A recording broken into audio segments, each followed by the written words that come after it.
Hi guys, welcome back to Polar Bear Orchards. Today we'll be going over some orchard planning, but before we get into that, I just wanted to go over a couple philosophies that we really pulled from in the planning for these orchards. But this is going to be more of a overview type thing. This isn't going to be full in depth because we could talk for hours about each philosophy. So just a broad overview. Permaculture is the first one. Permaculture is holistic design, thinks about plant diversity, plant groupings, so gilding, and water management, and it just tries to look at design and use design to minimize maintenance and let nature do its thing. So for next one is syntropic agroforestry. Syntropic agroforestry's main goals is to plant things densely and keep succession planting going. So like you plant one species and then you have another one planted to take that species spot whenever its time is up. The main goals of that is to do a lot of heavy pruning to get a lot of biomass accumulation to help fertilize the still establishing plants and to keep that cycle going. It's a lot more maintenance heavy, but it has a lot of good stuff in it. So before we get into the actual plans and what we did for the going over the plans, I just wanted to give a shout out to Stefan for permaculture and Byron for syntropic agroforestry. I learned a lot from both of them for the most part, so I'll have their links in the description. But let's get into our actual orchard plans. All right, guys, so moving on to the illustrated portion of this video, I just want to address the little legend here. These small berry bushes are going to be things like currants and gooseberries, where the medium berry bushes are going to be things like blueberries and honeyberries, and then the large bushes is going to be our elderberries and our Viking berries, stuff like that. Our central leader and our open vase, that's referring to pruning types. So when it comes to growing apple trees, it's actually best to grow them as a modified central leader, and it's more of like a Christmas shape. We will see here in a second. And then our open vases, there's going to be more things like our stone fruits and persimmons and stuff like that, whereas the central leader is best for apples and pears. The elder tree is going to be our nitrogen fixing tree that we cut about chest high and aggressively prune each year to add biomass and get those cycles going. So why don't we start with our layout. So I'm going to do an overhead layout, and then we're going to move to like a side panel view. So starting out, we're going to go over our two main patterns that we're going to be using for this. Our two patterns are basically depend on whether it's a central leader or an open vase. So we'll do the central leader up here since that's the order I have them written over here. So here would be our central leader fruit tree, and here would be our second central leader fruit tree. So those are 15 feet apart. And then we're going to put our elder tree dead center between the two fruit trees. So that's about 7.5, so that would be about 7.5 feet away from the fruit trees. And then between those the fruit tree and the elder, we're going to put our berry bushes. So for the central leaders, we're going to stick with one small berry bush about 3 feet away, but it's going to be off center. So 3 feet this way, and then 1.5 foot off of the center. And then we're going to do our large berry bush for the central leaders. So two smalls and two larges for each set of pattern. And we're going to offset our large berry bush another 1.5 feet off the line in the opposite direction. And then, as you can see, this pattern is pretty much going to consist with 3 feet between the trees and the bushes. While that does only leave 1.5 feet between the large and the smaller bushes, that's all right. I'm not too worried about them competing because they're occupying different layers and spaces, so it shouldn't be an issue as far as that goes. But yeah, this is kind of our offset pattern that we're going to work with. The zipper pattern allows for more space, and or I shouldn't say allows for more space. It allows for us to compact and fit more into a space we wouldn't otherwise be able to fit into it. And then the open vase is pretty much the same. We have our vase trees on the end, our gray alder in the center, and then we have our small berry bush next to or within 3 feet of the berry bushes or the fruit trees, and then we have our medium bushes within 3 feet of the alder. And that obviously doesn't look all that great or even, but that's all right. It gets the idea across. So that would be our two patterns for the central and the open vase. But let's move on to the, or before we move on actually, I wanted to say that these aisles are gonna be 20 feet trunk to trunk. So that gives the customers enough space to walk, and it's enough to keep the fruit trees enough space that way. We are going to encroach on that 20 feet a little bit with this 1.5 offset for the bushes, but it's going to be, we're going to be encroaching even more on that with herbs and perennials and the likes. All right, so moving on to our modified central leader side view, we're just going to do a quick illustration of this. So these would be our modified central leaders, if you can see what I mean about them looking kind of like Christmas tree like. So those are our two trees. And then we would do a small bush closer to the tree. Our elder in the center. And then our large bushes between those. And they would obviously be offset as shown in the top, but that just gives like a side view with the 3 feet, 1.5, 3 feet, and then the 3 feet and the 1.5, and then the 3 feet. And then we'll just do a quick side view of the open vases as well. The open vases, I'm going with the medium plants, or the medium berry bushes instead of the large, because they kind of take up a little more space. So or like in the same like area. So I wanted to use a slightly smaller berry bush for that one.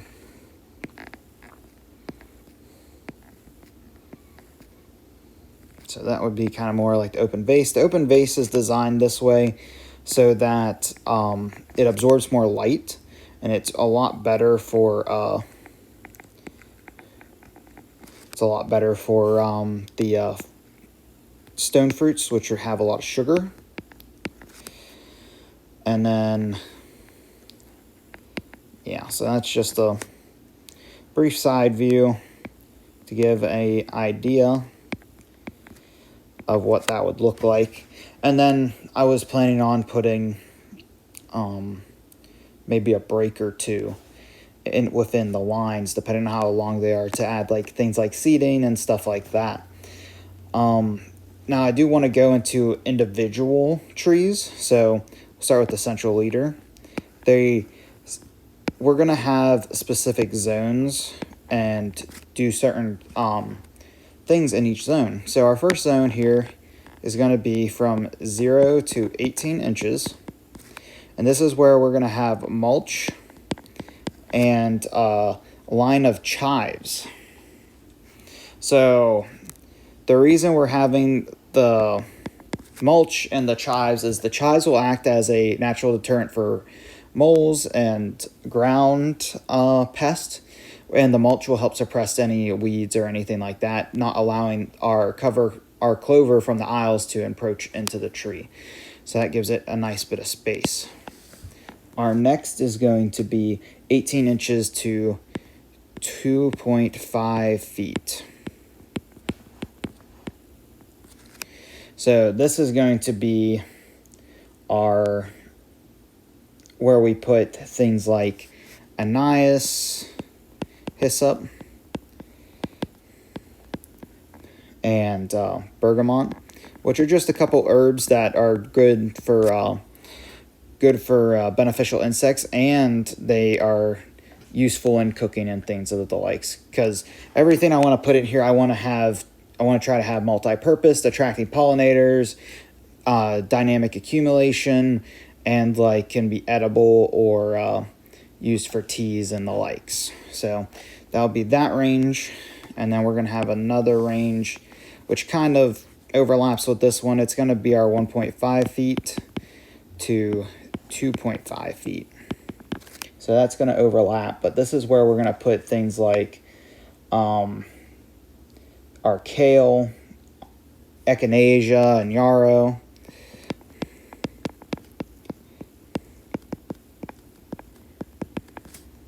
And no, I didn't spell echinacea right, but that's okay.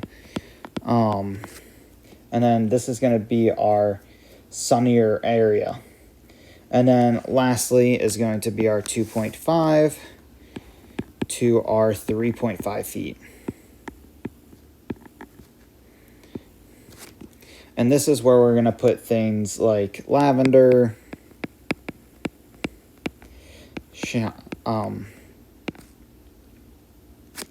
calendula. Sorry, I was blanking on how to say it there for a second. And our comfrey and mints.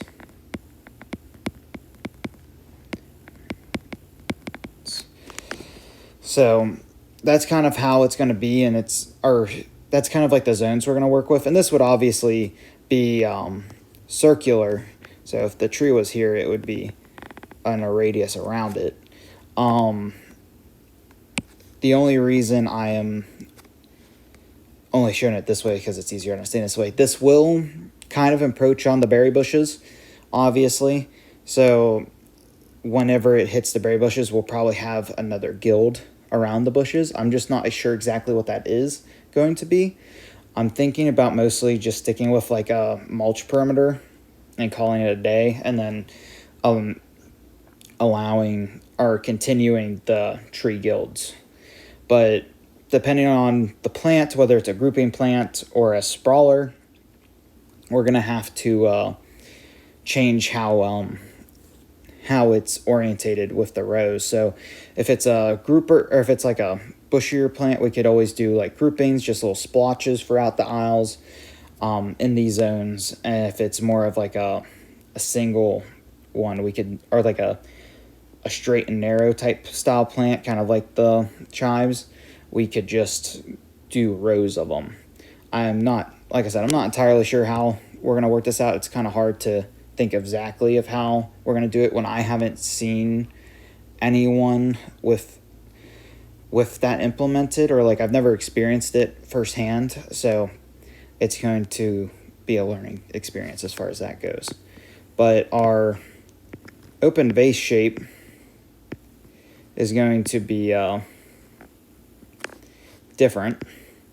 It's going to have the same 0 to 18 inch zone, but it's going to have mulch and daffodils.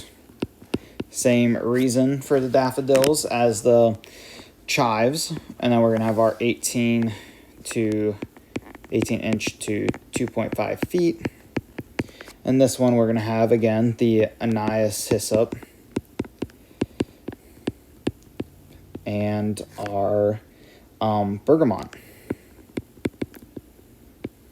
And again, these are just examples of the plants we're going to have in there. We probably will have these plants in there, but I plan on having a lot more variety as well. Like I want to do perennial kales or perennial vegetables like sorrel, rhubarb, and plants like that in the orchard, as well as all the herbs. So this next layer, the 1.5 to 2.5 feet, is going to be our shaded area.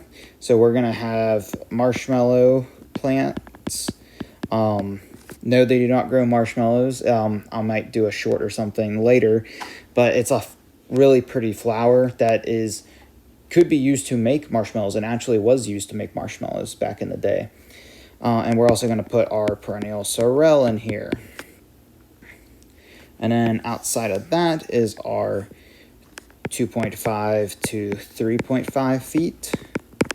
And that is going to be where we're going to put our mints, our chamomile,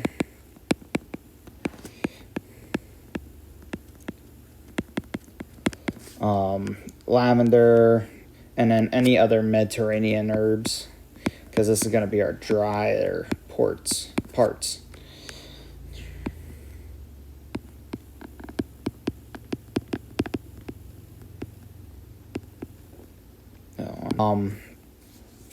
But yeah, that's basically what's going to be. And the reason there's a difference between the central leader and the vase shape is obviously where most of that light's going to be.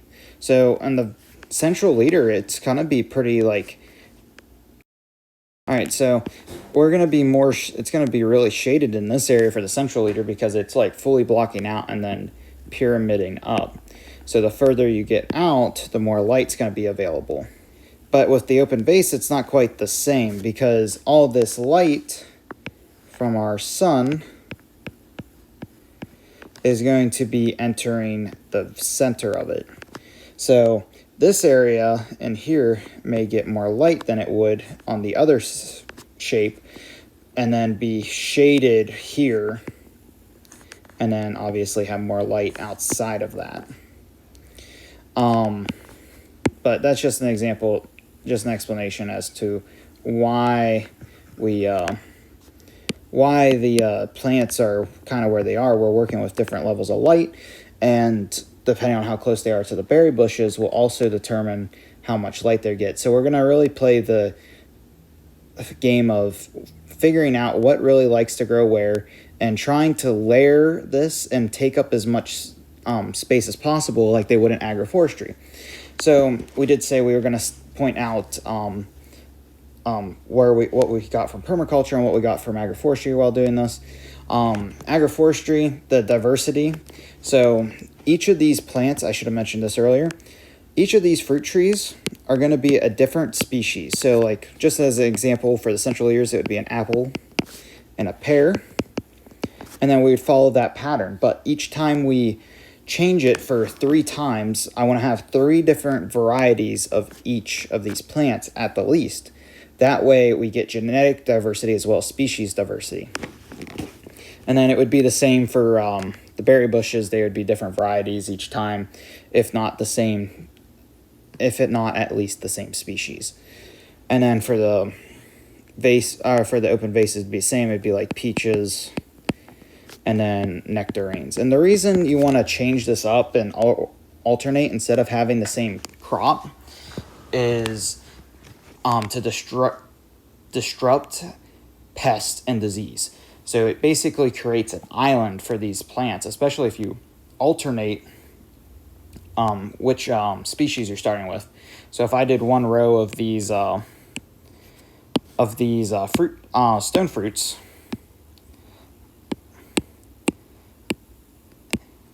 so I would probably do 2 stone fruits rows next to each other. In the next row, if I wanted to keep doing peaches and nectarines, I'd probably start with nectarines and then end with peaches. That way, there's no 2 of the same species right next to each other. And I would do the same thing with berries. Like if I had a gooseberry here and a currant here, I would do currants here, gooseberries, and that's so forth. That's basic permaculture. Having the nitrogen fixing tree is also permaculture, and one of the guys I put in the link below, he came up with the pattern of NAP, and that's basically stands for nitrogen fixer apple pear. So I got the alternating the species from him as a permaculture practice. But he didn't really do the fruit trees and stuff like underlayers like that. That'd be more agroforestry, trying to occupy all the different stratums or layers of the forest. So different things at different heights, occupying different spaces, making it so you can put more than you would normally. And then obviously those will end up needing pruned to some degree.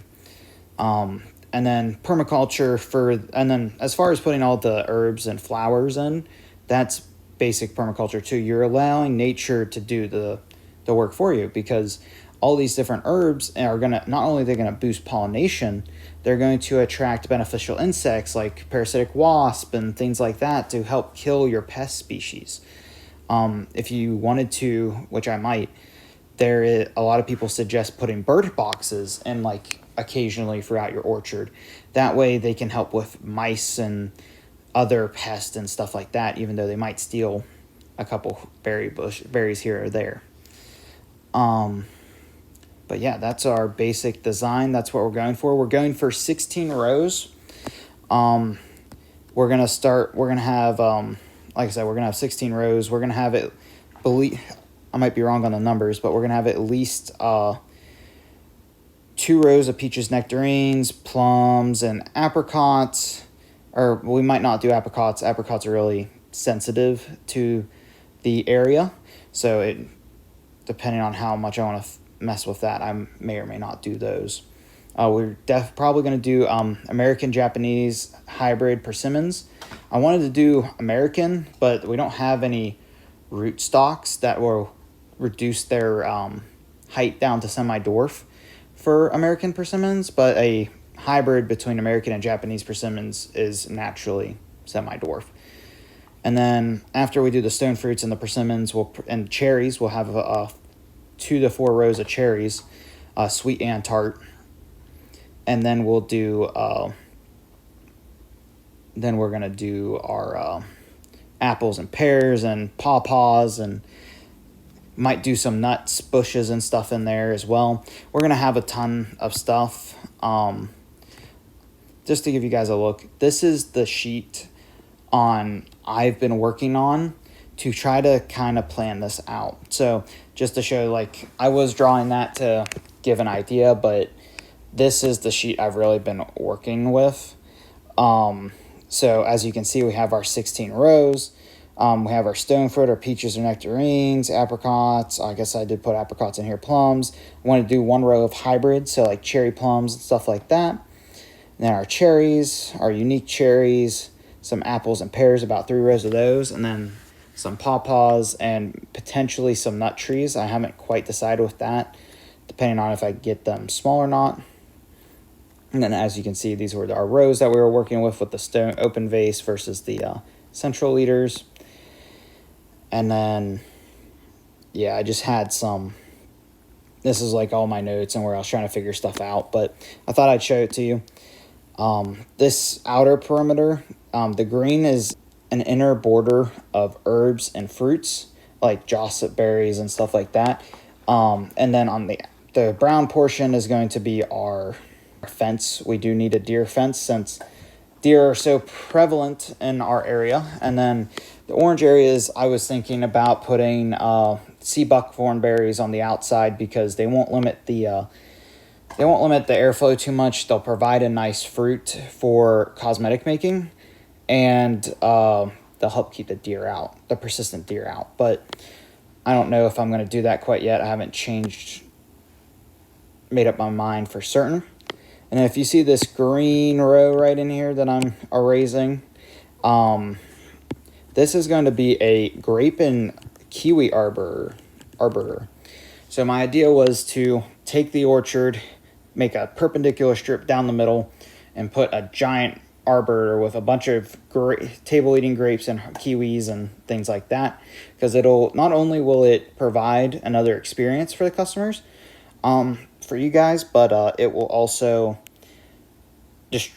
disrupt wind flow as well and help protect the orchard a bit. I do have some other concerns that I'm going to have to deal with as far as the plan goes. I got to figure out the location. I have a couple ideas for locations. I'm planning on putting on a north slope. The north slope will help protect it from late frost. So if you plant trees on a north slope, it doesn't warm up as fast, and it doesn't wake your trees up as quick as a south-facing slope would, and therefore your trees don't wake up early. You don't get your blooms killed by late frost, and it protects your crop.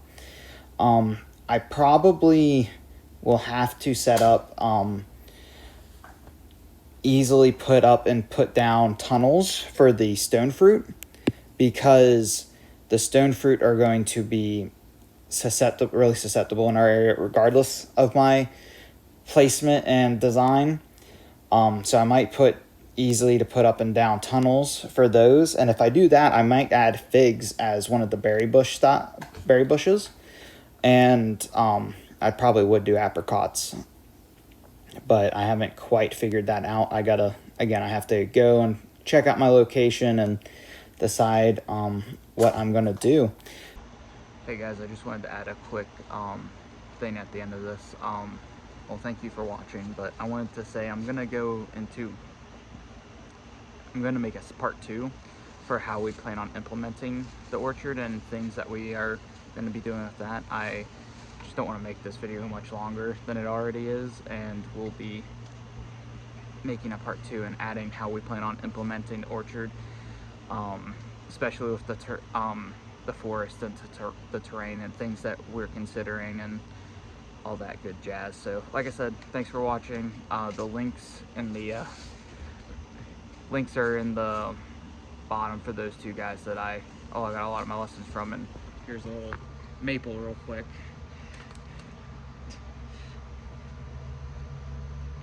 What are you doing? What are you doing, punk? Please don't whack me with that.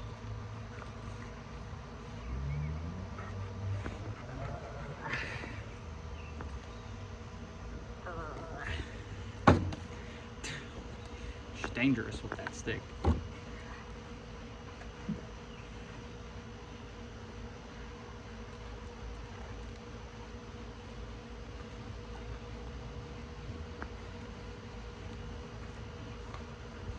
Well, anyway, I didn't plan on having that in there, but nice little extra something, a little extra dose of cuteness. So, all right, see yous.